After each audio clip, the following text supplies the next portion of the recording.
ariko nyambo zamugura agaparufe Kirama arukunda abantu nigereye so bundi namubonye ku kazi mbega gahuyu Kirama wajo akano impari usatumba ariko shareka nkubwire sibyo umva nkubwire mbabara nkubwiza ukuri nimba hari ikintu cya mbere kigayitse kibabaza gishobora guca umuntu intege ku buryo n'ikintu yaraje kukubwira udashobora kucyumva ni ukuba umwana w'umukobwa yaje ari mu kabari yagucaho kumva akantu ngewe kandi uwo muntu ukaba usanzwe umubona ukabona ni umukobwa w'umusirimu ari ngewe umva Bria singiye kuvuga izina ry'uwo mukobwa nari kumwe na K-John ndi kumwe na Karufani n'abandi na Bahati Makaca urumva twicara ahantu n'umukobwa aza kuza kwicara iruhande yambaye bwa bukanzu mujya mwambara bugufiya bro mu maguru ye haturutsemo akuka gashyushye urumva ariko nkagira ngo ni igisamaki abakobwa bajya mu mihango oya umva ubeshye ndi hano imihango rero nk'ubu iyo uri kuri seti katuvuge kwa Kiramani abana abakobwa benshi iyo muri kuri seti sibyo ande baragiye baragukinishije urahagumye katuvuge nk'ikintu cy'iminota 40 none se ntabwo ufite baga watwayemo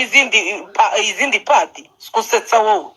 mani biragufatirana mani kandi uri umukobwa urabizi mani ko ibyo biporo byagufatirana oya ndumva reka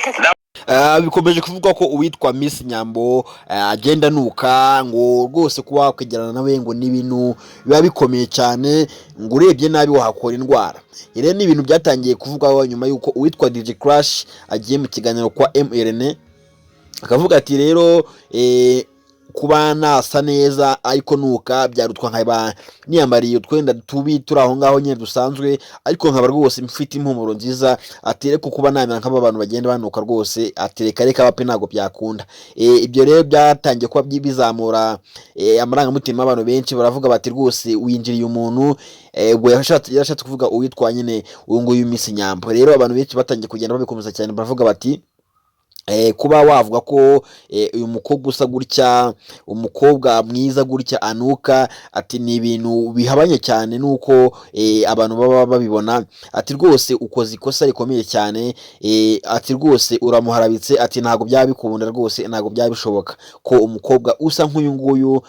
uzwi gutya yaba atazwi kwikorera amasuku cyangwa se ngo abe anuka nyine ngo nkuko bivugwa. Benshi rero batangiye kugenda babigira birebire noneho aho byanagezeho urwego rw'ubugenzacyaha RIB rwanamaze no kuba rwabizamo kabisa kugira ngo rubashe kuba rwarenganya uyu mukobwa ukomeje kuba yaharabikwa ku mbuga nkoranyambaga n'ahandi hose mu bitangazamakuru bigiye bitandukanye hano mu gihugu cy'u Rwanda. Ubundi bivuga ko rwose ngo uhamwe n'iki cyaha cyo kuba yaharabika umuntu ngo ahanirwa hagati y'imyaka 2 n'umwaka umwe n'ihazabu $500 by'amafaranga y'u Rwanda. Ubundi uretse kuba uyu mukobwa DJ Crash ari we watangiye kuba wasa nk'ukuza iyi nkuru cyane hari n'abandi bantu bahise babisamira hafi baravuga bati rwose ati natwe tubonye inkuru dutangaza tubonye ibintu tuvuga baravuga ati rero niyo mpamvu natwe tugomba kuba twavuga ko iyi nkuru tubonye hanze ati se koko yaba ari byo. Benshi rero bahise baba nk'ababigwamo baravuga bati rwose reka dukora inkuru nyinshi zanacuruza yewe biba ibintu birenze cyane. RIB rero nayo yamaze ko yabijyamo kuko haravugwamo uwitwa DJ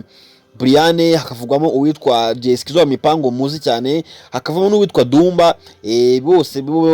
bari bakomeje babasha kuba bibasira uyu mukobwa baravuga bati rwose ngo ibi bintu bikomeje kuba byakura mu Rwanda kuba umuntu yazana ikinyoma kandi giharabika umuntu kitamuvuga neza umuntu akaba yabasha kuba yagera bimwe yangirizwa cyangwa se mwe akangirika mu mutwe bitewe nuko umuntu aje agatangaza ibinyoma akavuga ati rwose umuntu afite impumuro ni nkuko byagenze cyangwa se nyine ni umuntu nk'uyu nguyu ntago ari mwiza nyine benshi bakagenda babyoreraho nyine bikarushaho kuba bizana urwango rwinshi mu bantu kandi ntibinagaragariza muri societe nyarwanda. Ni ibintu rero leta y'u Rwanda nyine ikomeje kugenda yamaganira kure mpamvu RIB yamaze ko yabizamo rero kugeza ubu ngubu tuvugana rero benshi bakomeza bagenda bibaza bati umukobwa nk'uyu nguyu bigoranye kumenya ko ari n'umunyarwanda kubera ubwiza afite, kuba muzi n'amaso ku maso noneho bagera ku miterere bikaba ibindi, ati nta kuntu rwose yaba anuka, nta kuntu ngo yaba asigaye agenda mu modoka wenyine kubera impumuro ye itari nziza afite, ti rwose ntago byakunda, ntago byaba ari byo bitewe n'uko asa byonyine bihita bikwereka ko afite isuku nyinshi. Ariko ibyo byose bikiba hari abafashe iya mbere bavuga bati rwose mucire birarura have mureke kuba mwahabika umuntu uwo nta wundi ni uwitwa Titi Brown, bakundanye imyaka igera kuri 2, bakarya hiti neza cyane ariko bakaza kuba baza gushwana. Niwe wafashe iya mbere asubira kwa MLN aho byatangarijwe akavuga ati rwose ngewe nenze umuntu waje avuga ko uwitwa Miss Nyambo anuka, ati ngewe rwose Nyambo twabanye imyaka myinshi, twagendanye inshuro nyinshi, ati kumva ko yaba anuka afite impumuro mbi, ati ni ibintu ngewe rwose ntazi, ati ni ibintu by'ibinyoma kuko ngewe ukuri ndakuzi, ati kuko tuba turi kumwe inshuro nyinshi, ntago rwose ibi bintu byaba ari byo. Ibi kandi byagarutswe n'uwitwa n'ubundi Kiramani bakinana muri filime umunsi ku munsi, yahereyeho avuga ko rwose ngo kuba haraje ikinyuma nk'iki ngiki giharabika umukinnyi wabo, giharabika inshuti yabo baba bari kumwe umunsi ku munsi kandi atari byo, ati ni ibintu rwose bikwiye kuba byagenzwa n'inzego zindi zishinzwe kuba zarenganura abantu, kubera ko umuntu harabikwa bimeze bityo. Kiramani rero yavuze ko rwose ari ikinyuma cyambaye ubusa kubera ko ngo witwa Miss Muyango Jessica bakinana umunsi ku munsi, noneho ngo akarusho noneho anakunda gukina amuteruye, niyo mpamvu rero ngo ataba yabuze kumva impumuro ye ngo bibaye ari ukuri, ngo nawe rwose ngo ntago ajya arya indimi, ngo ahimubwira ngo kandi ngo yabyemeza, ngo ariko ngo ukuri ngo arakuzi, ngo umukobwa rwose ngo ni wa wundi wa mbere, ngo nta kibazo rwose, ngo agira isuku wabo, ngo binarengejeho, ngo rwose ngo ikintu cyo kunuka ngo ntabwo ari ibyo rwose, ngo ntabihari. Rero binavuga ko uwitwa Nyambo n'uwitwa Titi Brown n'uwitwa Kiramani ngo bateranye nyine ngo uwo mukobwa akimara kuba yasorera nkuru, ngo akaba ari bo bamugira inama yo kuba yajya kuba yakitabaza ubugenzacyaha RIB,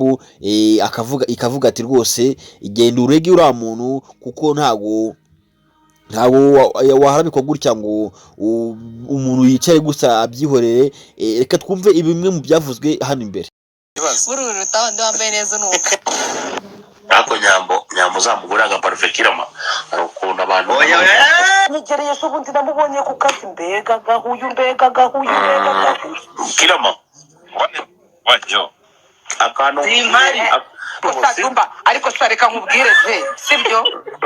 umva nkubwire mbabara nkubwiza ukuri, nimba hari ikintu cya mbere kigayitse kibabaza gishobora guca umuntu intege ku buryo n'ikintu yaraje kukubwira udashobora kucyumva, ni ukuba umwana w'umukobwa yaje ari mu kabari yagucaho kumva akantu ngewe kandi uwo muntu ukaba usanzwe umubona ukabona ni umukobwa w'umusirimu, ari ngewe umva Bria singiye kuvuga izina ry'uwo mukobwa, nari kumwe na K-John, ndi kumwe na Karufani n'abandi na Bahati Makaca, urumva twicara ahantu n'umukobwa aza kuza kuyicara iruhande yambaye bwa bukanzu mujya mwambara bugufiya bro, mu maguru ye haturutsemo akuka gashyushye, urumva ariko nkagira ngo ni igisamaki. abakobwa bajya mu mihango, oya umva ntubeshye ndi hano.